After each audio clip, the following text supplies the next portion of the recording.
Welcome to the RP show. With me, the Tubiac Maniac. And me, Steve Johnson. Season 2, episode number 6. Steve, man, this is crazy. What do we got? Oh, it's a big one. We have got a very, very interesting character, Mike. This person is spirit medium, a golfer, Wow. a defense attorney, a professor, Wow. and a amateur bodybuilder. Is there anything she doesn't do? No, literally nothing. This is a real treat. So we have got Ikie. Let's bring her in. Welcome to the show, Ikie. Hey, Ikie, nice to meet you. Hey, hi, guys. Thank you for having me. Nice to meet you too in person. Thank you very much for agreeing to come on. Awesome to finally meet you. Likewise. All right, so Ikie, tell our viewers where your eyesight is currently at. So currently, my eyesight is terrible. I don't really know how to describe it. It's compromised. I did not ask my doctor what my percentage was. I don't know that. I think I'm good at not knowing that. I don't want to. I think that affects what I think I can do. Right? I like it.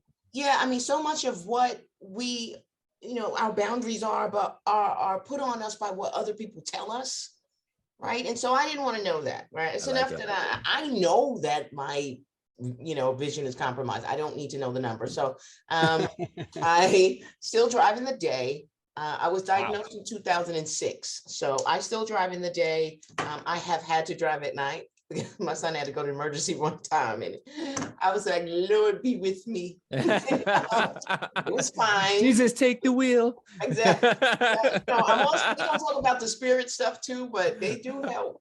The spirit help. And they have guided me on the dark path many a time. But I do have my trusty cane. Put it in the camera. This is Erica. I'll introduce you. She has a name. Erica Kane, which is a throwback from All My Children. It's a soap opera from the 80s. Yeah, I'm that old. Okay. Right. So I use my cane. I actually have been using my cane for 2 years now. 2 years. I was diagnosed in 2006. I did not have any issues with vision as a child. So this was very new to me. It started, I would say, around 2003 when I started to realize that it was extra dark, and it was more dark for me than anyone else. So your night vision is how you first became aware of your symptoms. You started to realize. Yes. Yeah. That's really fun. That's what happened to me. And I always joke and say, how do you know if you can't see in the dark? Because right. So. Well, you know what? It was because I knew that at one point I could see my kids in the movie theater. And then it became, I couldn't see them right next to me. And I'm like, is it extra dark? We're not going back to this. Did they turn it down? It's always everything else before it's you, right? It's absolutely. Yeah. Has to be the room in here. It has to be extra dark. Can't possibly be me. That guy came out of nowhere and hit me.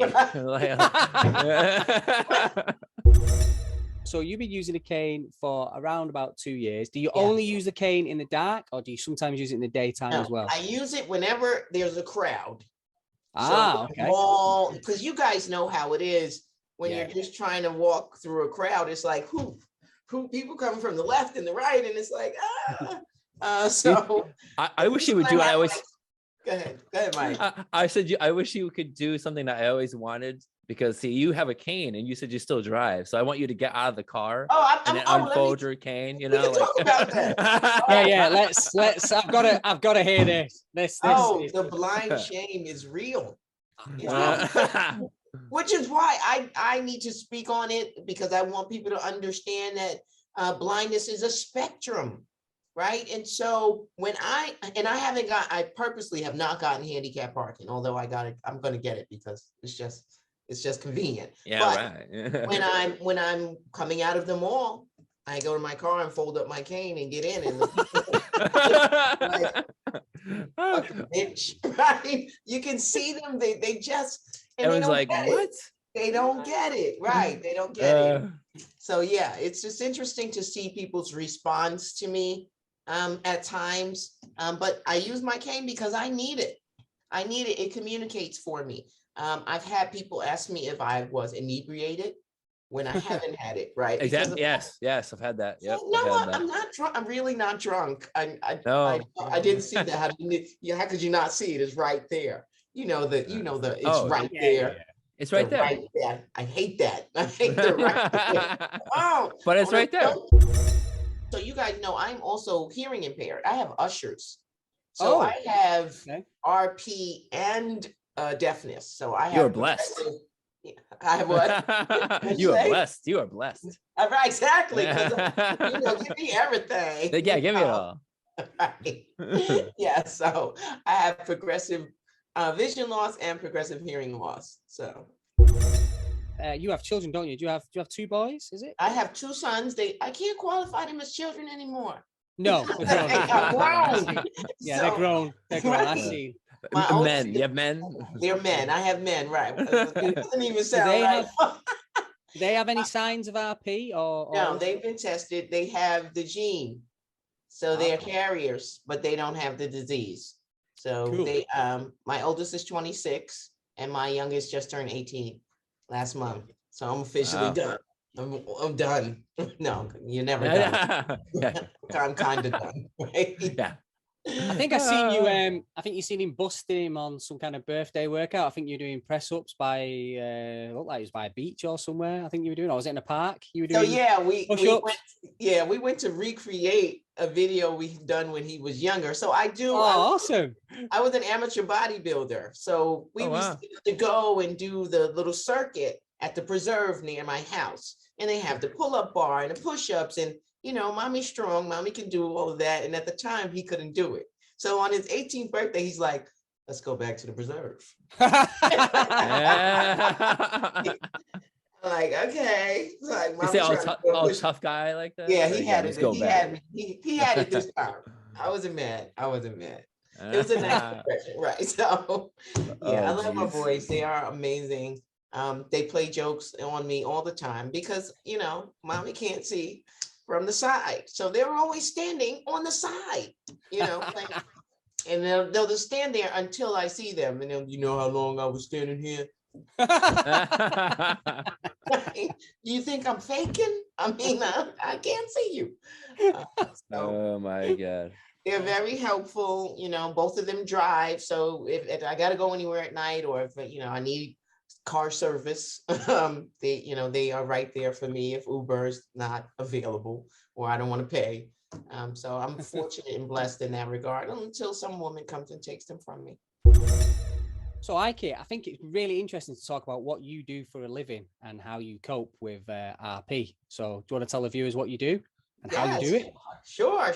So I am an attorney by trade.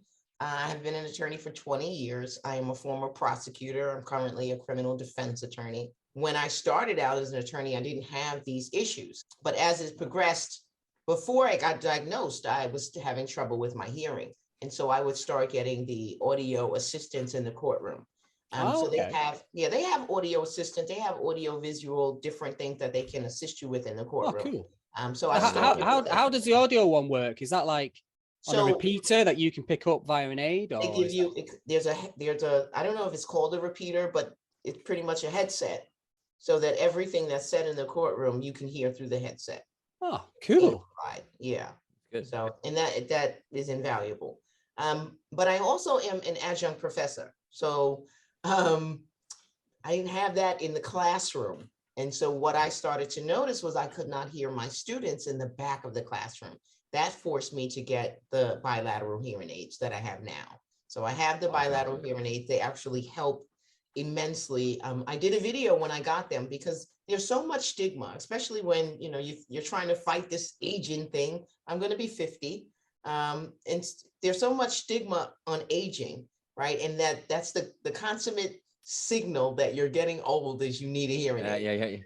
Yeah. You know, so I wanted to destigmatize it a little bit. So I did a video about it when I got them so that people wouldn't be afraid to get the help you need. Stop worrying about what other people have to say. And these days, people don't know what you got in your damn ear anyway, right? Most people think I'm talking to somebody anyway. You know, if they see it, it looks like a little wire. They don't know what it is. They're like, what are you doing? You Secret Service? No. I can't tell you that. I would have to kill you. Yeah. So now that we're virtual at school, it is a little bit more difficult. When we were in the classroom, I was able to just tell my students, listen, this is what my visual field is. If you see me looking here, I can't see you over there. I can't see you over there. I can't see up. I can't see down. Everybody got that? Now, if you raise your hand, I'm not going to see your hand. I mean, you have to audibly raise your hand, professor. And so that was what my students were taught to do. If you need, you can't just do this. Yeah. So how does this work then in the courtroom with your visual restrictions? Do you have to get things in different formats? Do you use screen readers? How do you? I imagine it's quite fast paced sometimes when you're trying to keep track of. That's objection, Your Honor, abstained, and all that stuff. So I object. Where are you? I typically let the court know in advance that I'm both. Well, they'll see my cane because I always have my cane in court. It's both that I'm both visually and hearing impaired, which means that there's oftentimes I'm going to ask for the proceedings to slow down. Right? If things are moving too quickly, I need you to stop, slow down. 1 minute. I need more time to review this. And that's we have to be able to say that, right? The law says that we're entitled to a reasonable accommodation. And so what I'm asking is not unreasonable. And so I don't need anything in larger print. I can typically read. I have reading glasses just like anyone else. My central vision is amazing, right? My central vision is great. It's the rest of the vision that's not so good, right? So I have glasses for distance. I have when I put these on, I want to look smart. A librarian. I want to make a point, and I'm like, Oh, there you go. That's right. It. There you go. Yeah. Gotta emphasize some things every now and then. Yeah. What did you say? Right. Right. But yeah, that's that. You make the necessary adjustments. As far as the reading and the material, the only thing that's really stressful is, but now we have these new discovery laws. And so a lot of our discovery is no longer in print format. It's on the computer. And so reading on the computer over time, it stresses your eyes, whether you have RP or not. Right. And so that's just something that's par for the course. So that's interesting then, because I guess as your condition progresses, the computer will probably become your friend, because I can't read printed text anymore. But I work as a project manager in telecommunications, and I have to read a lot of heavy documentation and schematics, and it's really, really detailed. And I went through a phase of really struggling and having really strained eyes to then getting some like accessibility software installed, which my firm actually paid for and put on the computer. Wow. And it's awesome because I have like a big document that might be Microsoft Word with pages and pages and pages of boring text, but it changes the paper to black, which takes out a lot of the glare, and the text is then in white. And what I often do now is I can use the software and get it to read it out to me. So I have the headset on and I just sit back with a nice drink in my chair, and I'm sat there and everyone else is like, what the hell are you doing? You're supposed to be reading this document. And I'm there with my headphones on saying, I am reading on the document. You lot get back to work. I am sat here reading, and I'm just chilling out, listening to the document with a nice, drink. And so you've got all that to look forward to, because you'll absolutely. You'll reach a point where you'll find it amazing and you'll love it. You'll think to yourself, I should have been doing this when I could see. So look, this is awesome. I've the audio books. Right. So I read. Can I say read my first audiobook? I listened to my first audiobook 2 weeks ago, and I thought, why the hell have I been doing this all my life? Right, all my life. enjoyed that thoroughly. So yeah, I'm, whatever is coming, and I'm here for it. Well, it sounds like you, in terms of work, it sounds like you're pretty confident and pretty good at like asking people to slow down, asking for the adjustments, and you're not, you're not fazed by that, which is something I want our viewers to take away from this, because there'll be people that are thinking, oh, I would have loved to have been a lawyer, but I'm not going to go down that avenue because I've got RP and it's going to be too difficult. And then here's you are, saying, no, sorry, Judge, you're gonna have to say that again. I can't hear you. Or you're gonna have to slow down, which is awesome. That's more people should be like that, shouldn't they? They should not be scared to ask for adjustments. Yeah. I mean, it's okay. We have to be okay, because we fake. I've been in that situation where you fake like you can hear, or you fake like you saw, and you just you laugh it off like, yeah, yeah, that was funny. I don't know what the fuck they laughing at. But, I guess everyone else is laughing. So everybody else is laughing. So so Ikie, other than being a really, badass lawyer, and handling that from the day to day, what else? What are you into? Like, what makes you tick? So, part of being an attorney is trying to be accessible to as many people as possible, which is very difficult. So I started speaking out, and I kind of consider myself a legal informationalist, right? So this is where you can come get information that you otherwise don't have access to, that you don't have to pay for, right? It's general, it's not advice, but it's information on how you might govern yourself differently if you find yourself in a particular situation, or you find your children in a situation. And so I've created the YouTube channel. I go live on Instagram. I'm on Twitter as well. But, it's important for me to try to address those issues that come up in the community that have to do with policing, or drugs, or enforcement, or COVID, or trying to get an exemption for a vaccine, things of that nature. And so I'm an influencer, I guess that's the term. So I do that in my spare time, as well as I'm an author. So I am an amateur bodybuilder. Haven't competed in some time. I competed from 2010 to 2015, and awesome. I wrote a book called Black Girl Slim, which addresses. I like it. It's a take on the skinny white girl trope, right?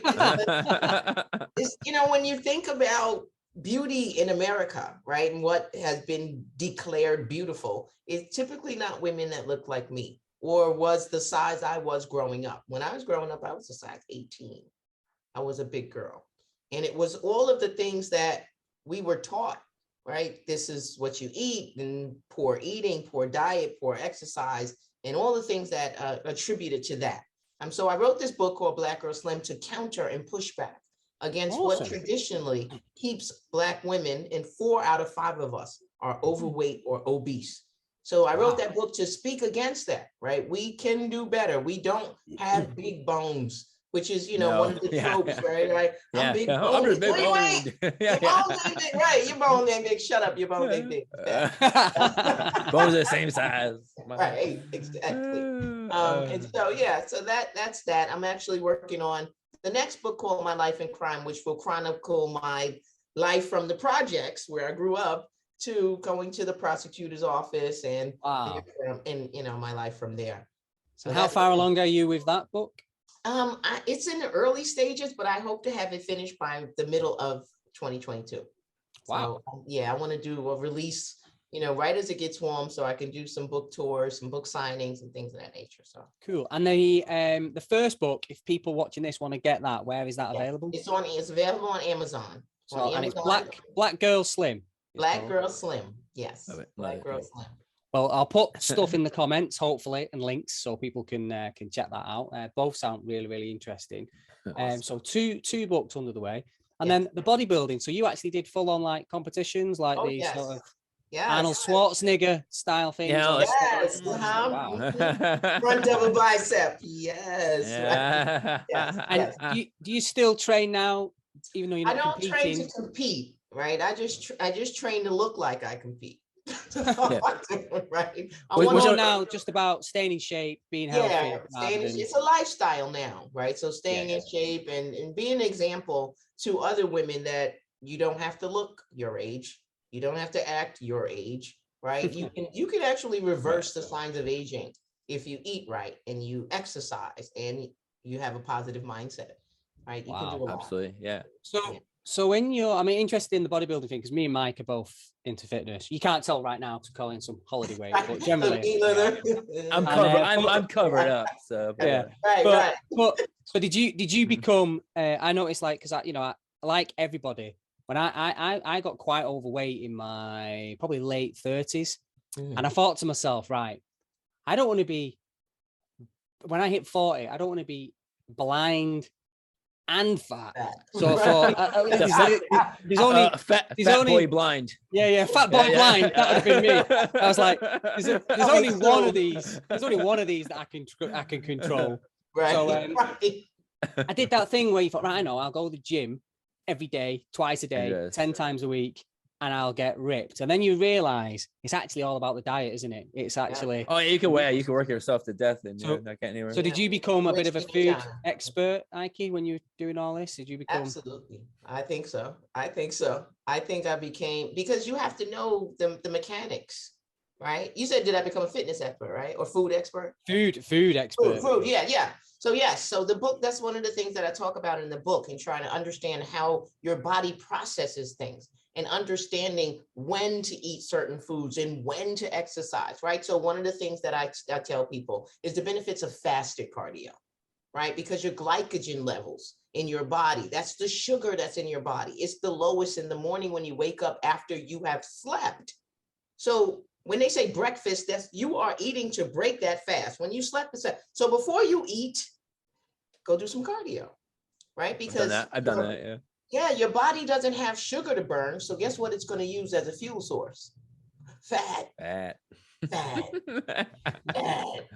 Right. That's what ketosis is. That's the whole goal of some of these diet programs.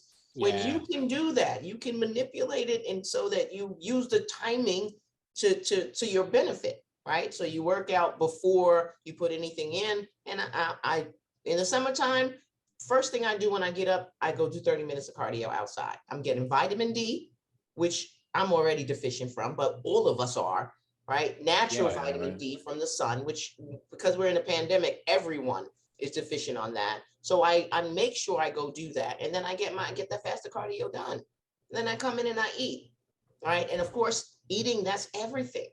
You will undo every workout if you do not eat properly, right? So you're in this lifted, going crazy, or you running for 45 minutes, or you doing a stairmail. Why? And then you come and you eat the wrong thing, so you might as well not gone. Yeah, right? Cool. So you've got quite a plethora of like hobbies and interests, and there's two other things I just wanted to quickly ask before we start to wrap up this this awesome interview. So I believe you are quite an avid golfer and also a spirit medium. Yes, yeah. So I started playing golf about 5 years ago. Cool. Yeah, and I didn't think about the fact that I wouldn't be able to see the ball. I didn't think, initially I just thought I am athletic enough to swing the club. That was really what it was. It wasn't until I actually got on the golf course and I was like, I can't, anybody see where that went? I hit the ball. I can't find it. Right. I'm trying to think. This might not have been the best thing for me to take up. Oh, it must have been one of the I must have got a hole in one again. Brilliant. Right, exactly. So awesome. Yeah. Awesome. So now just to take this into the spirit medium world. So I am a spirit medium, which means that I have the ability to communicate. We all have this ability, by the way. Just we don't all use it. I have the ability to communicate with people who have transitioned. So we all know that we are energy, right? We are energy. And physics teaches us that energy cannot be created or destroyed, right? And so energy just transitions. And that's what happens when we die. We just transition from this dimension to another one. And it just means that we are in a different place. It doesn't mean we are inaccessible, because we aren't. And so I sometimes am used as a medium to talk to people who have transitions, to give messages, comfort, love, support. I'll tell you one story. I had a client, one of my reading clients, not my legal clients, whose mom was very ill, and I did a reading for her, and I was informed that she should go see her mom immediately, right? Wow. Because she was not going to be here for very long. She went that night. Her mom died within the week. Wow. And she said, Spooky. had she not spoken to me, she wouldn't gone. She would not have gone, and she would have missed the last moments she had with her mom, and they had been estranged. So that little bit of time that they had, they were able to repair a lot of the damage that had been done through the course of their year, so that when her mom transitioned, she was, in a better position to be able to accept that her mom was gone. And so, just like the movie Ghost, right? It's often talking to people who have guilt or unsettled feelings about someone who has passed away, and to be able to talk to them and help them resolve those issues. So I love it. I love it. I love it. I absolutely love Nice. it. That's awesome. You've got such a broad spectrum of experiences from work, lifting, golfing, spirit medium, professing, is that a word? Professing. It's awesome. So with that said, to sort of wrap things up, if there is, I don't know, a young woman out there who's about to find out she's going to get RP, and she happens to stumble across our makeshift YouTube channel, the RP show, what would your advice be to, I don't know, maybe a younger you, 17-year-old Ikie, or some young girl that's just finding out she's got RP? What's your closing remarks? So my closing remarks would be to live your life with these two principles: gratitude and acceptance. So one of the things that I had to wrestle with when I was diagnosed was like many of us, is the why me? Why I need my vision. I need my sight. I won't be able to function without my vision. But the truth is, the perspective that we need to have is, you have had your vision all this time. You should be thankful for what you have had. There are some people who are blind. They're born blind. They have no vision. They really have no vision, right? We have some measure of vision. I'm thankful for every bit of what I have, right? And I'm always accepting, because I don't have the power to change it right now. So I have to accept it. So that's how I live my life, really, when it comes to just about anything, right? The good, Awesome. the bad, and the There you ugly. go. That's my 2 cents. Well, we just want to thank you so much, Ikie. It's been awesome. I've learned Thank I learned a you. lot, and I think you're amazing at everything you do. Oh, thank you so much. Thank you for having me. I love what you guys are doing for the community. I love your show. I've gotten tips from your show, and I'm like, oh, I know that. But the tip about the putting the arm on so you don't knock everything on the table, right? Putting your forearm on the arm first. Oh, everybody. Drink, yeah. Oh, that's Man, that's a like game changer. So Classic. thank you for what you do for our community. We need this constant communication between us so that we can lift each other up and support each other. So thank you for what you do, guys. Well, thank you. Well, absolutely. It's been great speaking to you. Lovely to meet you. And for everybody watching, if you check out all the links in the bottom, we'll have Ikie's books linked. We'll have the Instagram, the YouTubes. Hopefully, we'll get all the links in there, so it's not too hard for you guys to follow through and go and follow Ikie, and definitely check out her content. It's awesome, because Do it. you are an all-round very interesting person, as well as being very inspirational. And especially as inspirational as me and Mike have been saying, as an everyday hero, just a local hero, just crushing life. And it's been brilliant to get your energy on the show, your positive outlook. You're just our kind of person, isn't she, Mike? Oh, absolutely. That's right. Thank you guys. Thank you so much. Brilliant. You guys. Happy New Year. Happy New Year. Happy holidays. I'm afraid that's all we have time for this week, folks. Ikie was an absolute blast to interview and get to know. I hope you enjoyed the episode and found that useful and interesting. As always, don't forget to check us out on YouTube, like, share and subscribe, especially with anyone that's got RP. Also, as always, don't forget to follow us on the socials over on Instagram and Facebook. You can find us at The RP Show.